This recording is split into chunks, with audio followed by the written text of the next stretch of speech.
Good morning, good evening, good afternoon, whatever time zone you're joining us from. We are so delighted to have you as a part of our very first events for Alumni in 2023. My name is Brandon Reel, and I am the Alumni Engagement Coordinator. And I'm just thrilled to have you all here to learn a little bit more about furthering education and higher education. We're going to hear from a few of our brilliant alumni, get some stories about them out in the field of academia, as well as talk a little bit about the education award, that credit that people that participate in an AmeriCorps program are given. We are so proud of the people out there doing incredible things, and I am delighted to share a bit of their stories with you tonight. Before we get started, I have a few items of housekeeping to talk to you all about. First, I want to share a few ways that you can get involved in AmeriCorps. In EarthCorps. The first is our alumni blog. We have a blog for all sorts of things, but every other week we share an alumni update. Some of the people that you will hear from in just a little bit have already been on the blog or will be on the blog very shortly. And I would love to share your story as well. People share about memories, lessons, things that they loved about EarthCorps and how it informed the work that they are doing today. Tomorrow, I'm going to send you all an email with a bunch of information about things that we talked about today, including a little bit more information about how to get on the blog.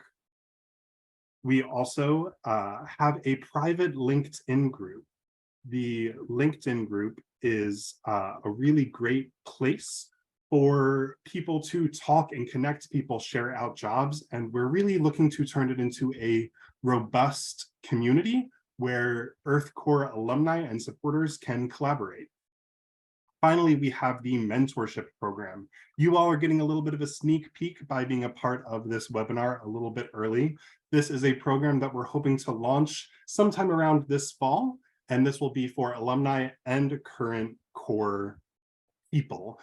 So it will involve mentors and mentees. The mentors will tend to be people who have been in the field for a little while. The mentees will be current core members, as well as recent alumni, people who are looking to have a mentor, someone to pour into them intentionally for a few months to get into this field of conservation and restoration. Finally, we have our EarthCorps yearbook. This is another spoiler that you all are getting a little bit early by being with us here today. In our bi-monthly newsletter, which you'll receive at the end of this month, you'll get some more information. As many of you probably know, this is our 30th birthday at EarthCorps, the 30th anniversary of serving the Puget Sound area. And we have a yearbook that we'd love to have everyone share a story, a lesson, a picture, contribute to together for the tapestry of what the EarthCorps community has been for the past 30 years. We also have a few upcoming events I'd love to see you at. The first is a campfire chat. Campfire chats are a quarterly virtual event. They're on a variety of topics, and the upcoming one on May 16th is going to be all about a specific project in the field, talking to some of our staff and some of the core who have been helping with it. We have a trivia night on July 11th. This is in person. It's not EarthCorps specific trivia necessarily, maybe a little environmental. It's going to be a really fun time, and we would love to have anyone in the area join us. And if you're disappointed that it's not going to be EarthCorps specific trivia only, I have good news. Family Feud on August 19th will be exactly that. We will be playing Family Feud EarthCorps style. And even those of you that can't join us in person for that event will have an opportunity to participate. Stay tuned for more information coming on that soon. Finally, we have our Revive reunion. It is going to be a big one this year because it is a big year for our 30th birthday.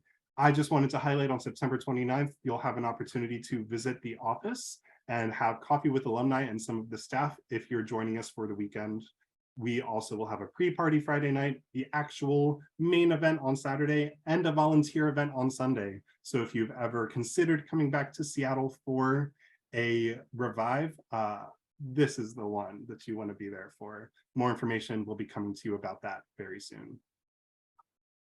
So furthering education, I thought there would be no better way to introduce us, get us started on this topic than hearing from a couple of our alumni.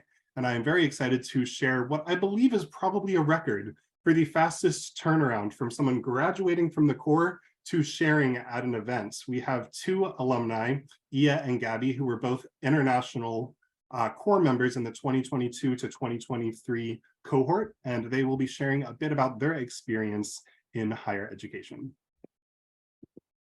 Hello, everyone. My name is Ia. I'm from Republic of Georgia.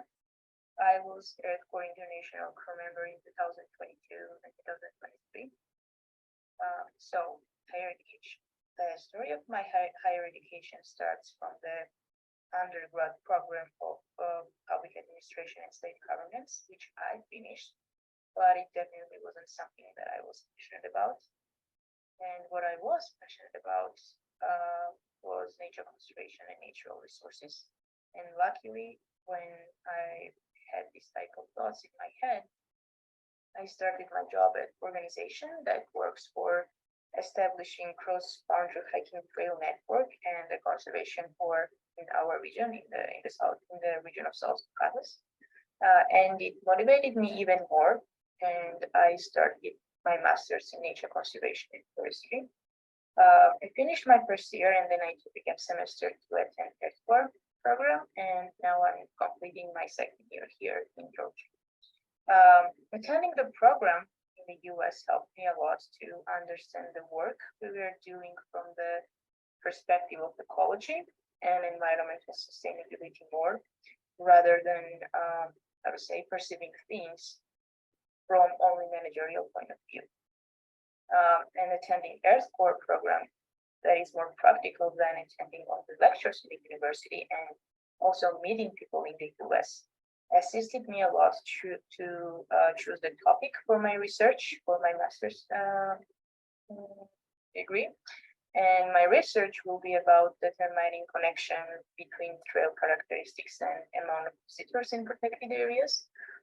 But I would say that the most valuable thing that I learned in the US is that I saw the opportunities how to involve higher education more in conservation. And in fall, I'm planning to work with undergraduate students and lecturers from the universities to establish educational trail with interpretive science, and that trail will be used a lot for mostly undergraduate programs of different universities in Tbilisi, in the capital city of Georgia. I'm very excited to finish my master's next year, hopefully. And I definitely want to do PhD, but before I think that I need a little bit of break from academia, then also I need to get more exposed to practical work in order to find the topic I want to work on and do my doctoral research about. Hey, I'm Gabby, and I have a Bachelor of Science in Earth System Sciences and Social Psychology that I got from University of Groningen, which is in the Netherlands.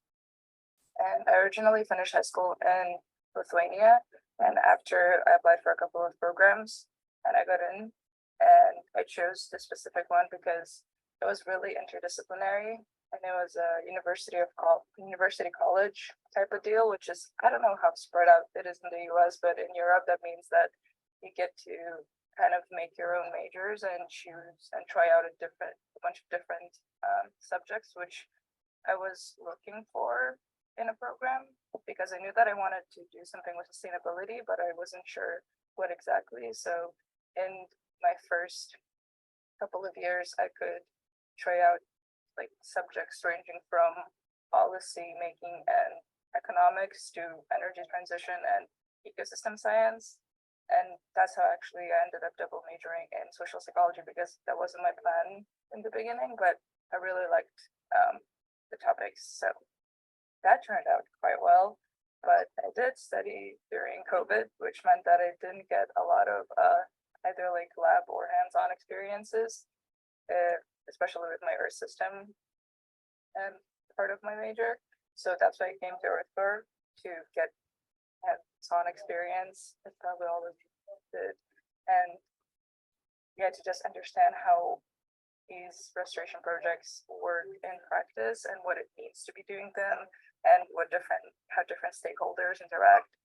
So it was really, really interesting, and I'm really glad that I did this because I was kind of burnt out after finishing my bachelor's, and being here really inspired me. Just the new people that I met and all the good stuff. And also it really like reassured me and reaffirmed that this is what I want to do and this is what I want to further go into. And yeah, it was really interesting to work with the project managers. So I'm now thinking of doing my master's in natural resource management and focusing on forestry. So that's pretty cool. And yeah, before I also go further with my education, and what I wish I knew before I applied for the programs that I did apply to was kind of writing down exactly what I want from the program, how much of it I wanted to be academic experience, how intense I wanted to be, because some people really choose to go really in depth into academia, and that's super cool. But I knew that it wasn't necessarily for me. I really appreciated and valued that knowledge, but I also needed to have a big like hands-on component. That's why I chose a bachelor's and now my master's that I applied to, that had a big chunk of it was either internships or really project-based learning. And usually that's an option sometimes.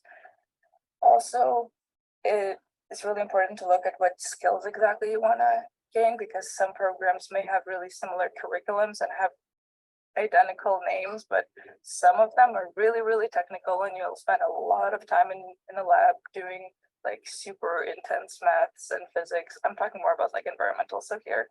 And then some of them are super, like the one that I did was very like socially oriented and is more like rather systems thinking than like actually like dissecting things, which is also really cool, but I do not have the brains for that.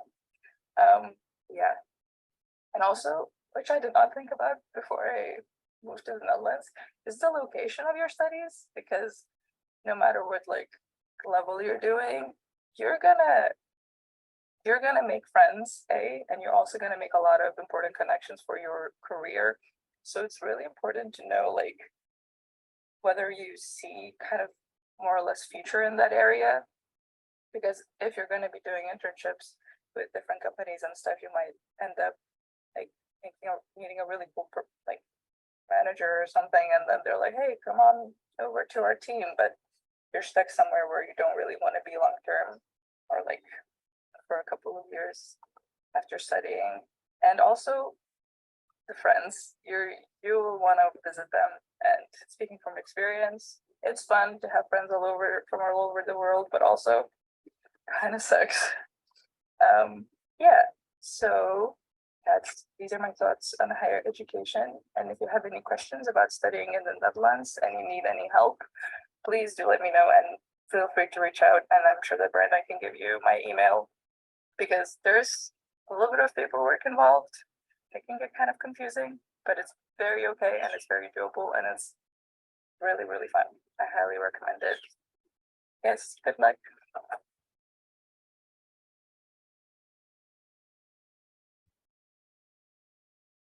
Thanks to both Gabby and Ia for sending videos ahead of time. Unfortunately, due to time zones and scheduling conflicts, they were unable to be with us live, but I was so excited to still share a bit of their stories with all of you. So diving into further education, there are 1,001 reasons why someone might be considering it. Whether you want to gain new skills, you want to hone existing competencies, there's a new field you're thinking about exploring, you want to get deeper or move up in your career in the field you're currently in, people often turn to education as a means for improvements. But furthering education does not always, though it can, and for many people should, it does not always mean a traditional 4-year degree or a traditional master's degree or a PhD program. Those things are incredible, and we'll be hearing from some brilliant people shortly about what they are doing and have done in those fields. But for others, that might not be attainable or align with their goals for a variety of reasons. So I'd encourage you to think about the other ways that continued education might benefit you without being the traditional cap and gown that we always think about. I want to share a few resources with you. The first being College Board, which is the most useful for those of you that are considering a traditional university experience, a traditional college experience. College Board has tons of great information, a wonderful blog, but one of the things that I most appreciate about College Board is how you can compare multiple programs to each other right in the same place. So you can look at different attributes to see what may or may not align with what you're looking for in your program. The second resource is LinkedIn. We have, as I said at the beginning, an incredible community of alumni, and we have a group on LinkedIn devoted to talking about these things, to talking about conservation, restoration. So that is a place that you can go to ask questions. Many of the people that are speaking today are also a part of that group, so you can connect with them there. But also LinkedIn is a wonderful resource because it is specifically designed for strangers to meet and interact with each other. So if there are individuals in a field that you're highly interested, or there's a school that you maybe want to go to, there are alumni on LinkedIn from that school. There may be professionals at specific organizations or fields that you're interested in. People love talking about themselves and people love feeling like an expert. And I guarantee you, folks would love to tell you about their experience. It's really gratifying to feel like you did something and other people want to follow in your footsteps. And LinkedIn is specifically designed to allow some of those connections to exist. The third way that LinkedIn can be a resource to you, if you're looking for maybe a non-traditional furthering education experience, they have a ton of certifications. So whether you're looking for something very specific, like gaining skills in Excel or another program of some sort, or even softer skills in management or leadership, they have certification programs that aren't an entire program, but are a very specific thing that you could look at. Similar to that is Coursera, which is a wonderful resource that has topics about anything you can imagine. Basically, any topic, there's probably a Coursera course for them. And what is cool, many of the instructors are professionals and or professors in the fields in which they are teaching. I've taken some courses on Coursera just out of sheer interest. And anecdotally, Coursera actually played an important part in my wife's career. Ironically, she was working in higher ed. She was doing well there, but was considering a career change, taking a course on Coursera in restoration, and eventually doing some AmeriCorps programs is what has allowed a bit of a shift in her career to happen. And Coursera really paved the way to start getting some experiencing, seeing if the field was for her or not. So definitely recommend checking any of these out, depending on what your goals are. Speaking of AmeriCorps, it is time to talk about the AmeriCorps Education Award. We have a brilliant presentation that our beautiful and stunning program team has put together that they share with the Corps. I will be including that in the follow-up email you'll get tomorrow or Monday with more information about all these topics and more. But I wanted to give a couple of quick highlights about the education credit.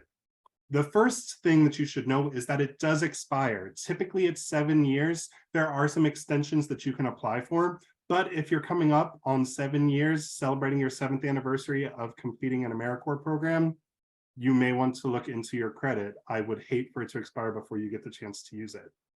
You should also know that it is subject to tax whatever year you would use the AmeriCorps credit. But some institutions will provide matching grants or even additional scholarships for people who have participated in an AmeriCorps program. So definitely check those out. It never hurts to ask. There are going to be professionals at any type of school that you might apply to that can tell you a yes or no, or at least point you in the right direction for items like that.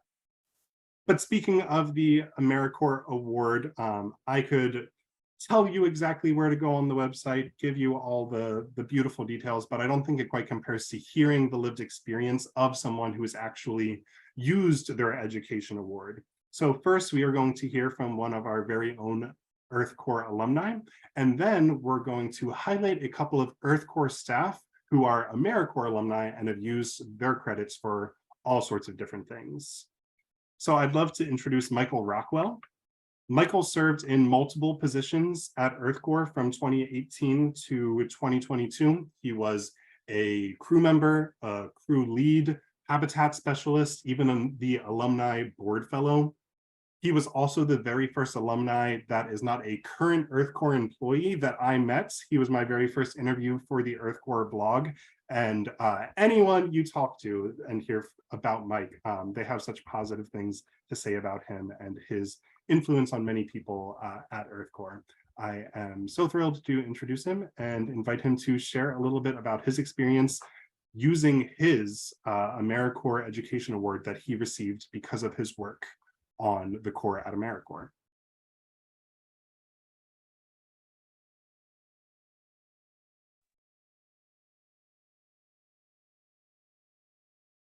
Hey everyone. Holy cow, thank you so much for the very kind introduction. I'll just say it again, my name is Mike Rockwell. I use he, him pronouns, and I started at EarthCorps in 2018.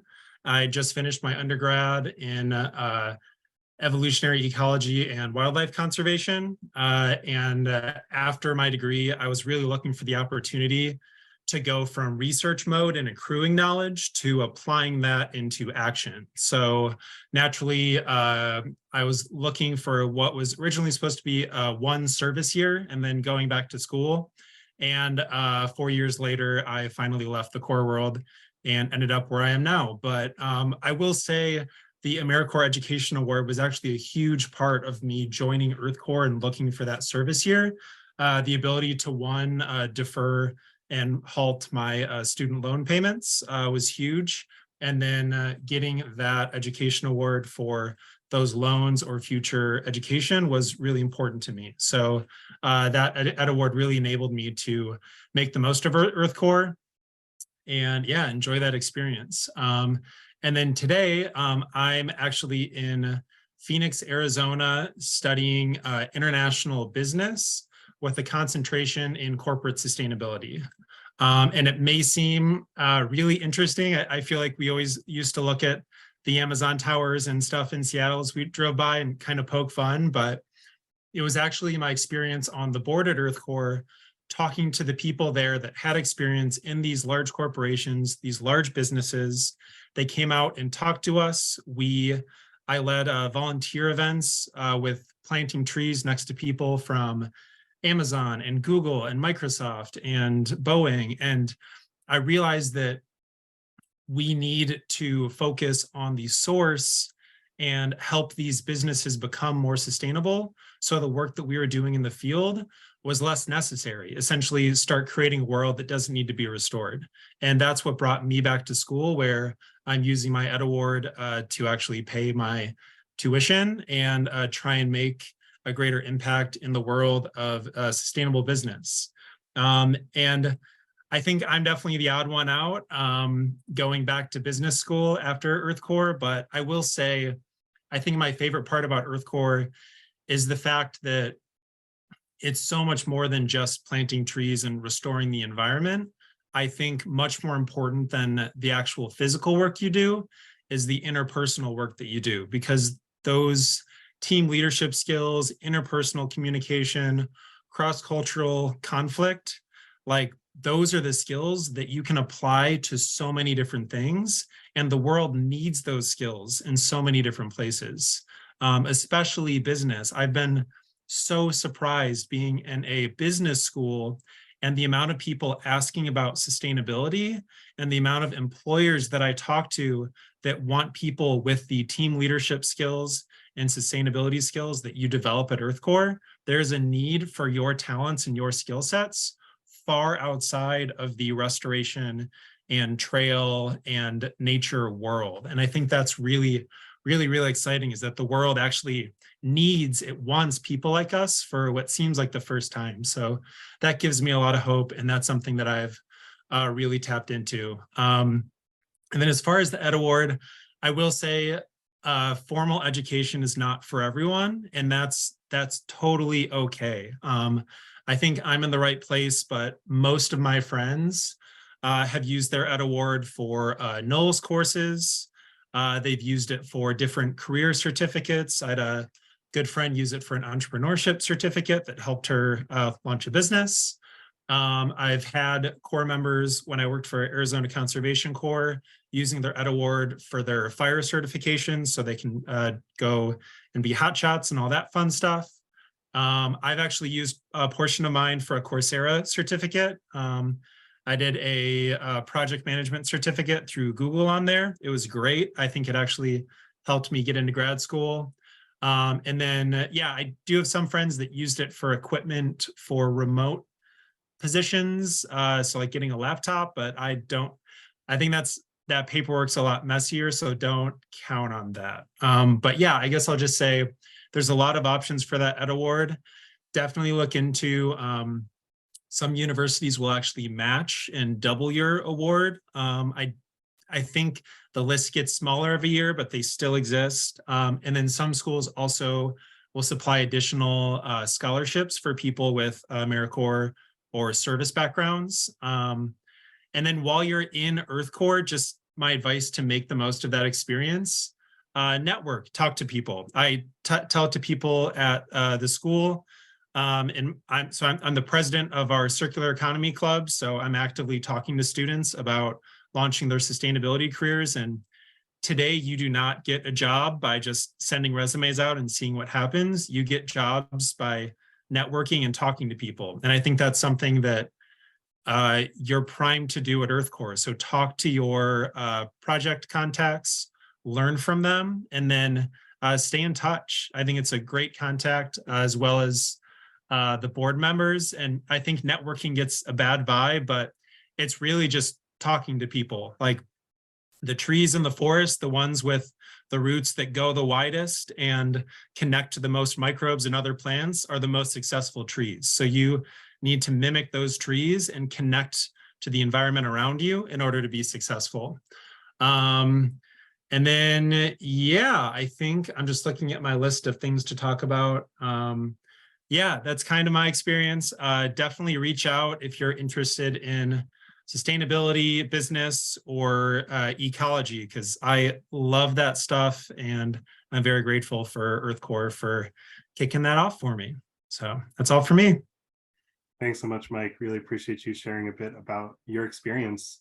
A quick plug, if Mike's description of his time in the Corps and what has happened since inspires you or is making you nostalgic, I do just want to let you know that we are currently hiring for the June Corps for a June start date. So if you know any people that might be interested in this type of work, we're actively recruiting. And we would love to have more people join in this work with us. But thanks again, Mike, so much. Really appreciate you being here with us today. Absolutely. So next, we're going to hear from, well, I'm going to talk. You're going to hear some more of my voice, but we're going to hear about a few of the EarthCorps staff who have also used their Ed Award from various AmeriCorps programs. We have Brianna, who made a payment toward her student loans, Elizabeth, who bought a computer, not sure how difficult that paperwork was for her, and attended a travel abroad program. If you're interested in studying in another country, that can be difficult. There are some that will honor the AmeriCorps award, but a pro tip from Elizabeth, look into programs that are stateside that have travel abroad programs. You may be able to make something work that way. Ethan is planning to go to graduate school or use some of it to pay off some student loans. Whitney used her credit to go toward a master's degree at the University of Washington. Similarly, on the right, Britt took a class at the University of Washington and also was able to pay off a small student loan. And Malia was able to get her Wilderness First Responder recertification because of the AmeriCorps award. It is a great opportunity.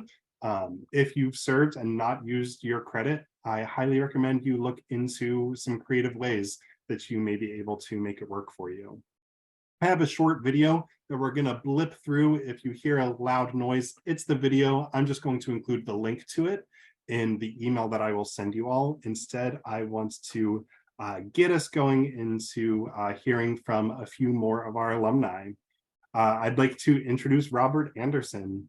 Rob Robert is an environmental social scientist whose research examines social conflict and controversy related to environmental change. His research grapples with questions of what environmental conservation should mean and how to achieve it, particularly in the context of a changing ecological systems and substantial human influence over the natural world. He holds a PhD in human geography from the University of Washington, where he studied the wolf wars over the gray wolf reintroduction and recolonization in the Pacific Northwest. He is currently a postdoctoral researcher examining the politics of deer management in suburban areas of the northeastern United States. Thanks so much for being here with us, Rob. Yeah, thank you. Thanks for having me and for the invitation to share. It's great to be here. And yeah, thanks for that very nice introduction. So yeah, I just wanted to say, let's see, Brendan kind of just said a lot of what's on my first slides. I'll just quickly introduce myself again. I was a Corps member at EarthCorps going all the way back to 2005. And then I was also a staff member at EarthCorps for quite a few years, up to 2015. And really since then, basically for the last 8 years now, I've been in the world of higher education. I got my master's degree and then my PhD degree. And so in the course of that time, I've been both a student in taking a lot of classes, doing a lot of education. I've also been an instructor at the university level. And I'm now a social scientist and environmental researcher. So lots of kind of different experiences in higher education that I can speak to a little bit. And as Brandon just said, you know, I have my research interests here on this slide. My research really is around how people respond to changing environmental conditions and what kinds of environmental systems are conserved or protected and who gets to say so. And those research interests and the things that I do really grew very much out of my experience. I mean, they're clearly pretty connected to the kinds of things that EarthCorps does. So I give a lot of credit to my time at EarthCorps for really inspiring my interests and what I'm doing today. So here's what I wanted to talk about today. I thought I would just quickly start by telling my story a little bit of kind of how I went from EarthCorps to where I am today. Along the way, I'll highlight a few different research projects that I've been involved in and worked on. And yeah, some of my favorites, some of the things I've done over the past 10 years or so, and then wrap up with a little bit of advice around what I would suggest for folks who might be considering higher education, maybe thinking about going to grad school, thinking about degree programs, or different options, and how I would approach that, some lessons learned. So I just want to start with my EarthCorps experience. So as I mentioned, I was a Corps member and then I was a staff member for quite a few years, played a number of different roles at EarthCorps, spent a lot of time there.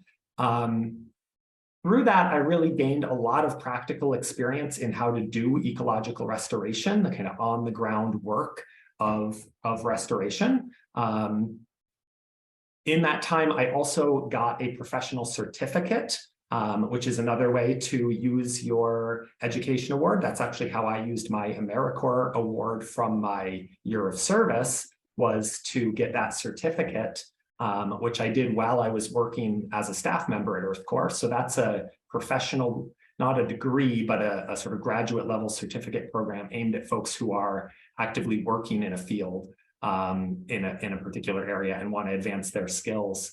I don't think, as far as I know, I don't think that stream restoration program exists anymore. It kind of came and went, but there are a number of other similar programs here in Seattle through UW, professional and continuing education, or at universities and different institutions around the world. So I won't talk a lot about that, but that's one kind of higher education that's a little bit different than the advanced degrees that I have then since gone on to get some advanced degrees.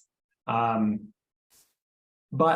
as I said, my experience at EarthCorps really sparked my interests in restoration. And what I decided when I wanted to go back to school was that I had all this experience doing restoration, kind of the practical hands-on skills, and I was really interested in the political and social dimensions of it, around what kinds of ecosystems get restored, who makes the decisions to what conditions, what does it even mean to restore ecosystems in the context of climate change, in the context of species migrations in sort of a changing, rapidly changing world. How do we even think about restoring? So those were kind of the things that were sparking my interest at the time that I decided that I wanted to go back to school. And so I went back to school. Through that set of interests, I kind of discovered the discipline of geography, which I won't talk about right now because I could probably go on for way too long about it. But I love the discipline of geography and have a lot of great things to say about it. It's a little bit, I think, unknown, and people don't necessarily know what it means. So if you're curious, I'm happy to explain that a little bit more. But I enrolled in a master's program and then a PhD program. It's actually sort of one linked program. So the way I did it was a master's that then continued into a PhD, a little bit different than like a standalone master's program. This was, I enrolled in the master's with the understanding that I was going on to the PhD. And those were both in the Department of Geography at the University of Washington. Finished my PhD up in 2022, about a year ago now, and have since been in a postdoctoral role, so still kind of in the higher education realm, with a couple different projects, one at Boston University and one at the Forest Service, which I'll talk about in a moment. But all this is to say, I've been in higher education for a lot of years now. I've kind of been in school for like the last 9 years and have a lot of different perspectives, both as a teacher and a student. And I'm happy to share those if folks have sort of more specific questions that I can address. So then I want to just quickly highlight a few projects that I've worked on along the way and what some of my research has been about.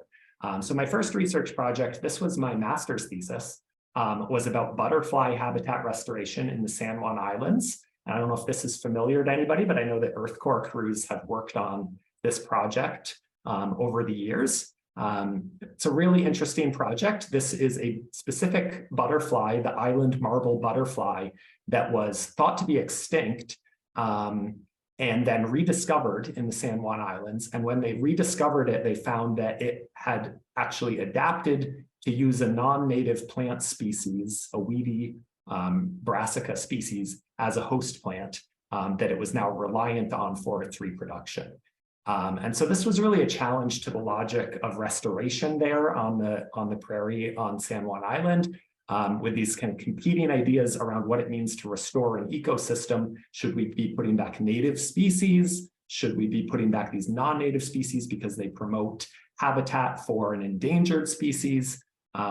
This sort of social conflict and almost philosophical conflict around what it means to restore in that context. So that was my sort of first project in the field of human geography, really studying and understanding the human dimensions of discussions around how to restore an ecosystem.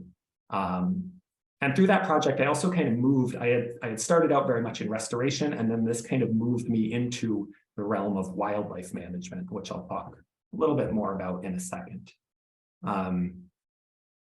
It also moved me into the realm of this project, which is more of a teaching rather than a research project that I've worked on, which was really to think critically, and this was kind of what I came to grad school to do, was to think critically about the practice of restoration, and to kind of try to think outside the box of like a literal notion of restoration in terms of putting back particular ecosystems, romantic ideas about kind of pristine and unspoiled ecosystems.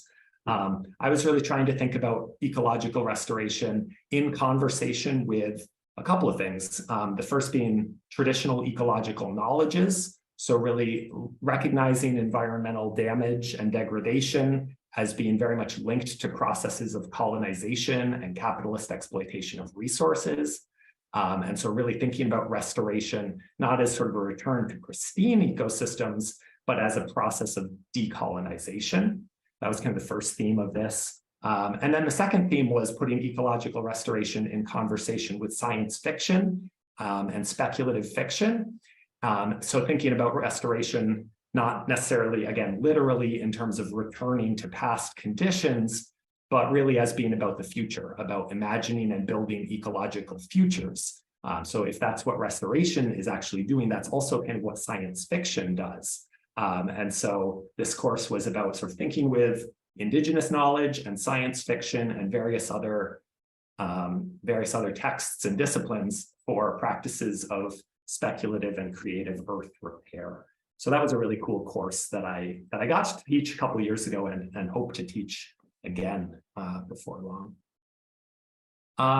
Then I want to highlight the Wolf Wars. Brandon mentioned that I studied the Wolf Wars, which folks may be familiar with. This was actually the topic of my dissertation project.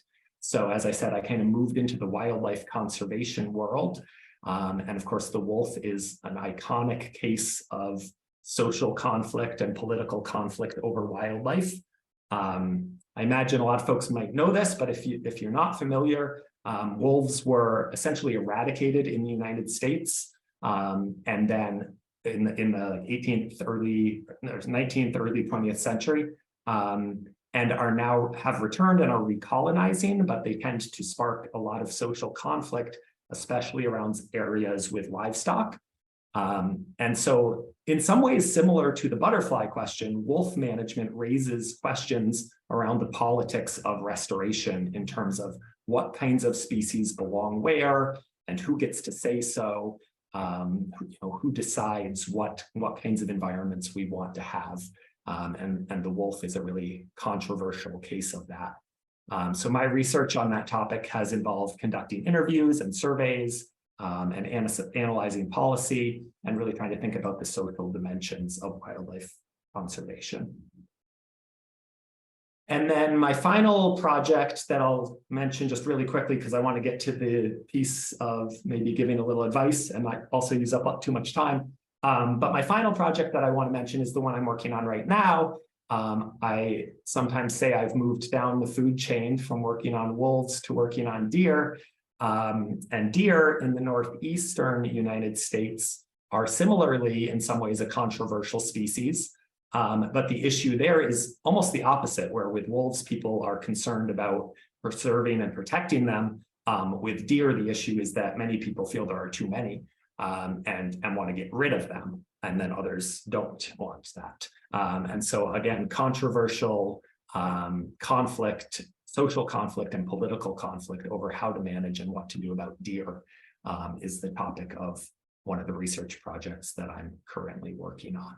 So that's kind of a whirlwind tour of my research, just as a way of highlighting some of the range of things that can be done if you're interested in kind of digging into, in the world of the social sciences. And of course, I'm sort of a social scientist of conservation and really specifically wildlife management, but similar kinds of work can be done on all kinds of issues, from climate to water to things outside of the environmental realm. So if folks just have questions more generally about social sciences or about what it's like to get a PhD or anything along those lines, I'd be happy to be in touch. Let me wrap up with just a few thoughts on the process of choosing where to go in higher education. So if you're thinking about a degree program or you're thinking about continuing your education, what are some of the things you might be thinking about or that I would say you should think about? This list is probably kind of obvious. I don't think I'm blowing anybody's mind with this list here, but I did want to say just a couple things about each. For me, I was really driven by the first one, which is, a set of intellectual interests and questions that I was asking that led me to pursue a PhD. And that, that's a good fit. I think if you are passionate and driven by a particular intellectual question, a PhD is really about becoming an expert in a particular field of study. So you really have to be kind of dedicated and really want to do that. It wasn't for me driven so much by career goals and aspirations.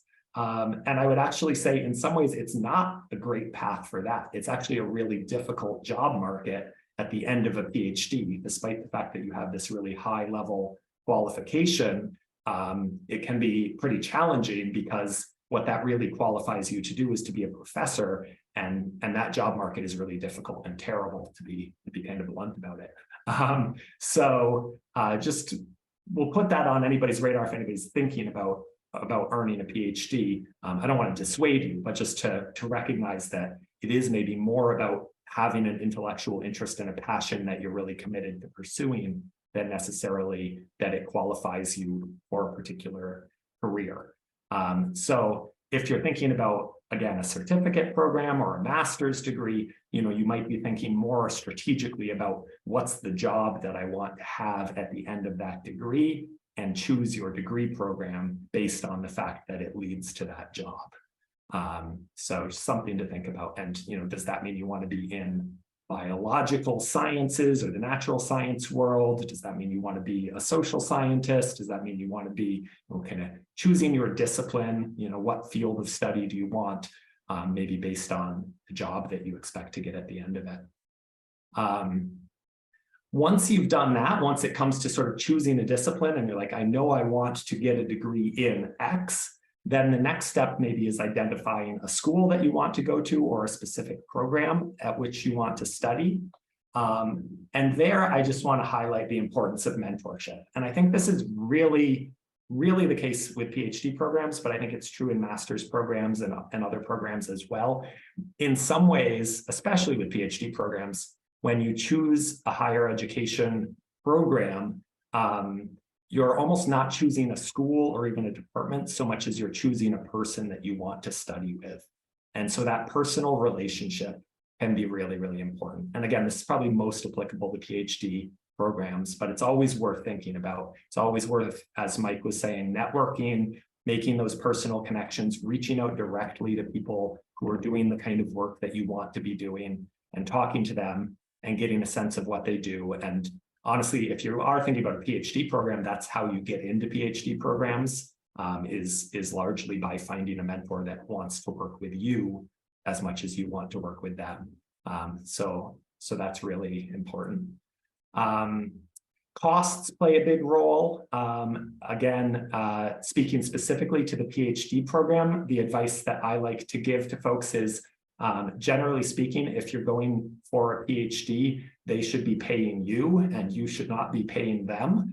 That's kind of how it works usually, is that you have some kind of either teaching assistantship or research assistantship or something that gives you some income even as you are doing school. But that's probably less likely to be the case if you're in a master's program or some other kind of program.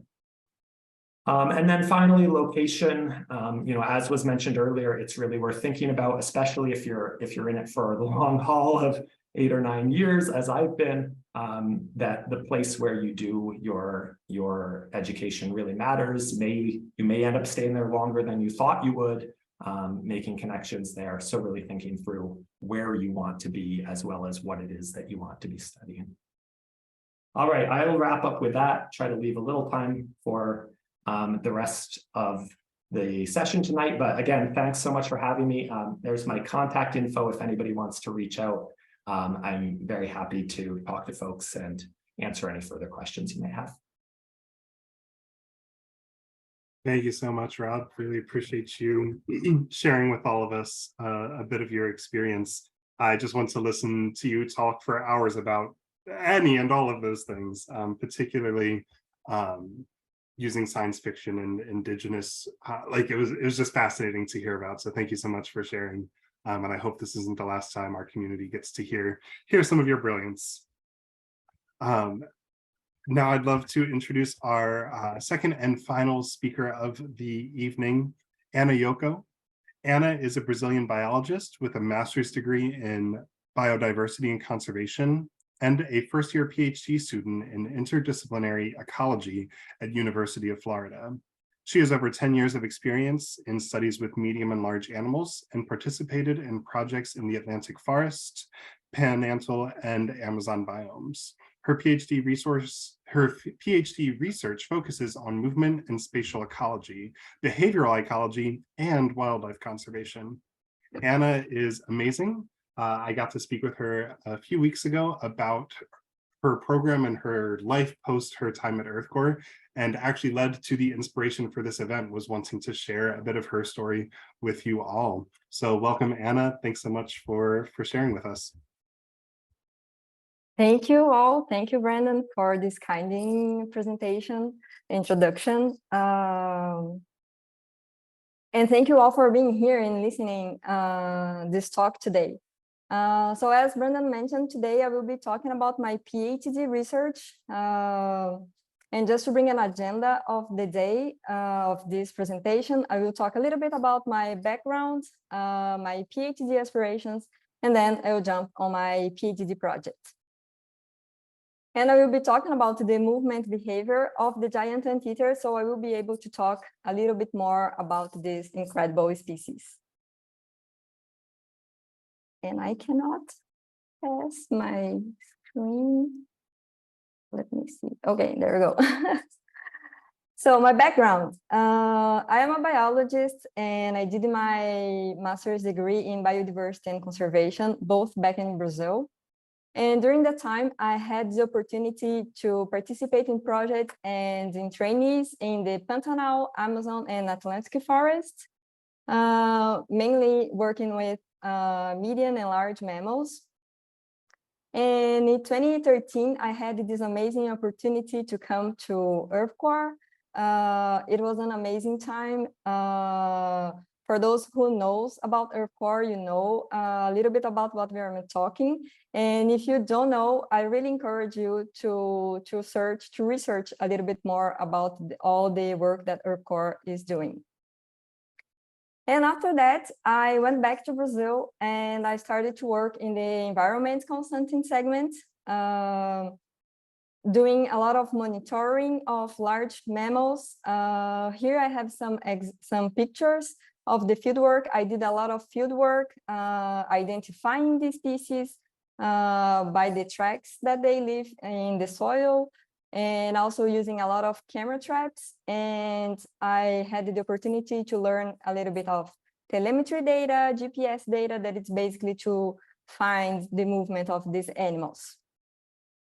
And I also worked with Rhodes College for a while, and we are basically trying to see the hotspots of the hidden animals, and then trying to see the best places to install passages for these animals. And then last year in last fall, I just started my PhD here in University of Florida. And why did I decide to start the PhD? I was involved in a lot of the projects. The last project that I was working on was with river otters, and we wanted to understand how the species that lives near a river that has a huge mining rupture back in Brazil was surviving in that areas. And then at the moment, I noticed that I really wanted to improve a lot more of my knowledge, my learning about the species, about other studies that I could do, and focusing on conservation fields. And I also wanted to improve my statistics. So I decided that this combo would be the best option to start a PhD. And then why University of Florida? I like to say that actually University of Florida chose me instead I chose University of Florida.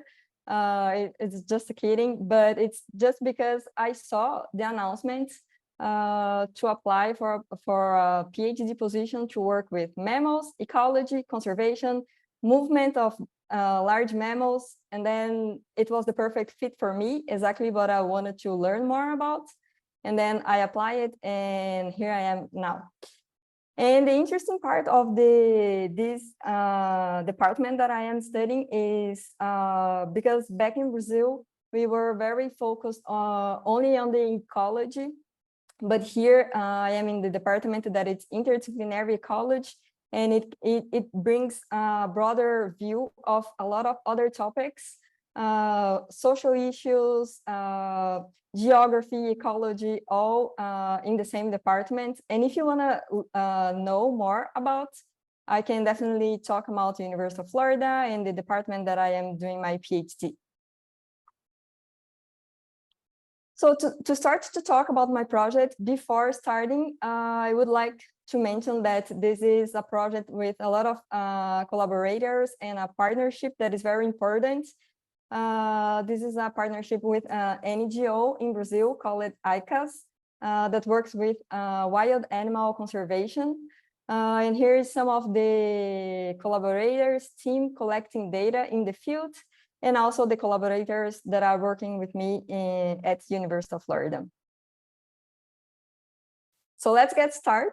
Now I'm gonna talk about the project, the introduction, our questions, and some preliminary results, just so you can have an idea the cool things and research that we can do during a PhD student, for example.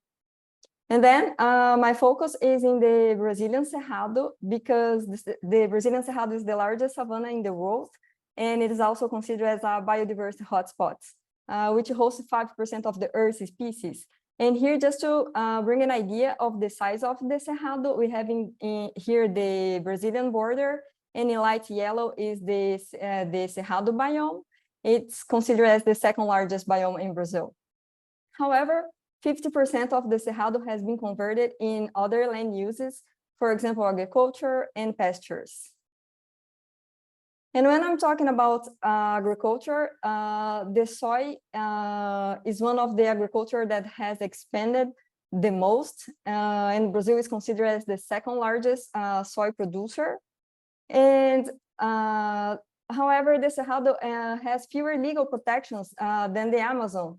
For example, we have an agreement called Soy Moratorium in the Amazon that basically supports zero deforestation, which means that you can plant other agriculture in areas that has been already cleared.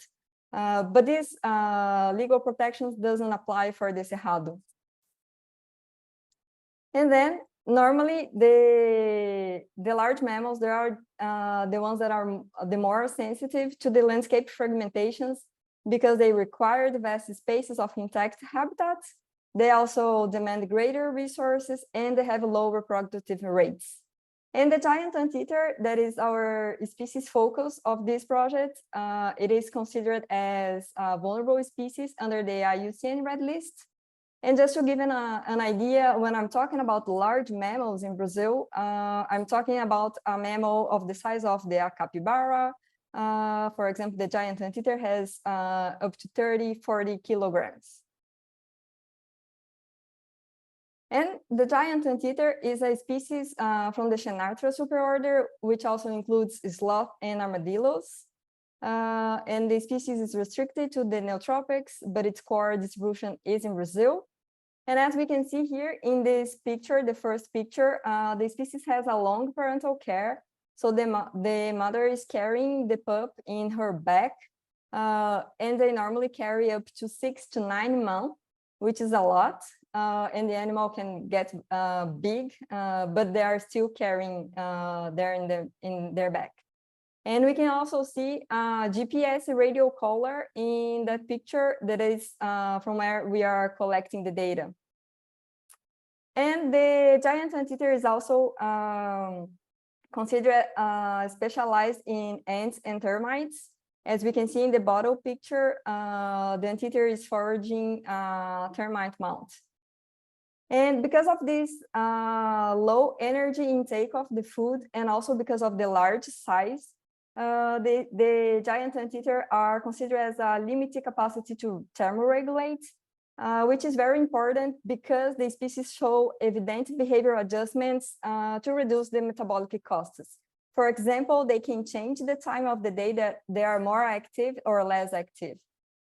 Or they can change the habitats that they are using. For example, it's very common that they choose a forested area to help them to thermoregulate.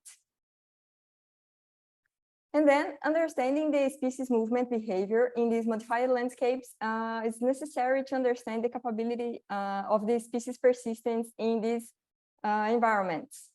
And also understanding the animal behavior in these preferred habitats is fundamental to help develop conservation plans for these species.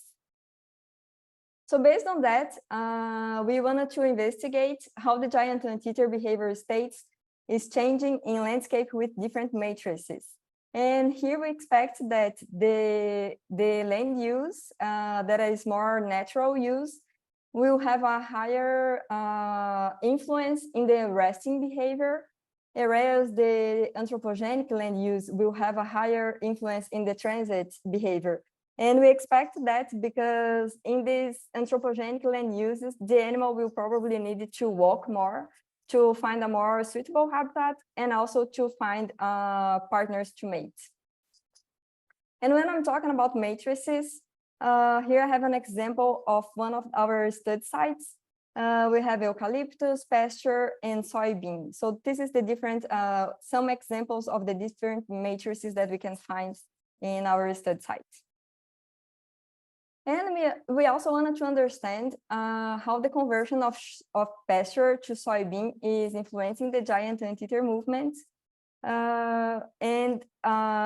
Our hypothesis is that the soybean is functioning as a barrier for these species, and it will result in a greater avoidance of the soybean area.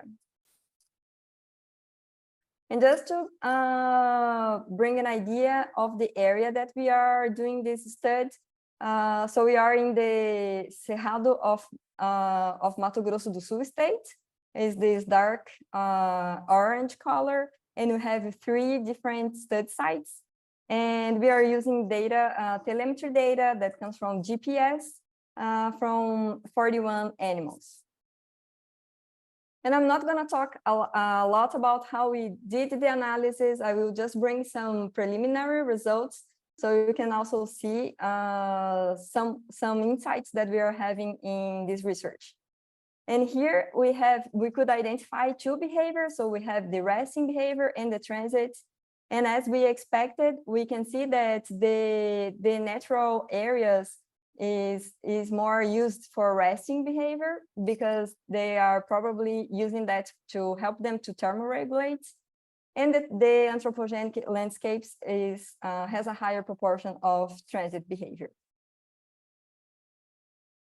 And this is the area of the soybean plantation, and this is the home range of one individual. So we have basically the area of the animal is living in different years. So we have before the soy plantation and after the soy plantation. And this result was actually really impressive when we saw it for the first time, because the year 2021, when they started to plant the soy, we can see in green that the animal really changed and increased the home range. And after that, she moved to further away from the soybean. And here is these dots represent the points of the giant anteater, and it doesn't mean the straight line. It doesn't mean that the animal was walking like that. It's just because we don't have the data for the year 2020. So to conclude, although there are preliminary results, it brings good insights that the land use, the natural land covers are crucial for the anteater resting, which is very important for the species because of the thermoregulation issues. And the anthropogenic environment are mostly used for travel. And we could see that the soybean plantation seems to be influencing the giant anteater home range. We are still doing more analysis with other individuals as well. But we hope that we will be able to understand how these findings can help us develop conservation plans for the species, for the area, for the biome. And also we wanted to apply these models to other mammal species that are large species or that they cannot also thermoregulate very well. And I would like to thank you all for taking this time. And if you have any question regarding the PhD, my department or my research or my time at EarthCorps, please feel free to send me an email and I will be happy to talk more about it. Thank you so much, Anna. Really appreciate you sharing more about this project. I was fascinated to learn a little bit a few weeks ago, and getting a more in-depth look at your project is just incredible. It's really inspirational. I want to say a big thank you to everyone for being here, and a special thanks to all of our speakers and panelists. Thank you so much for your contributions and for continuing to be a part of this EarthCorps community even after your program has ended. There's only one last thing for me to say, and that is congratulations to Carlos. You're the winner of the coffee shop giveaway. I'll be in touch with more information for you, and everybody else. You can look forward to an email coming from me soon with more information and resources about what we discussed tonight. Thank you all for being here, and have a wonderful evening, morning, afternoon, whatever it is where you're joining us from. Have a good one. Bye-bye.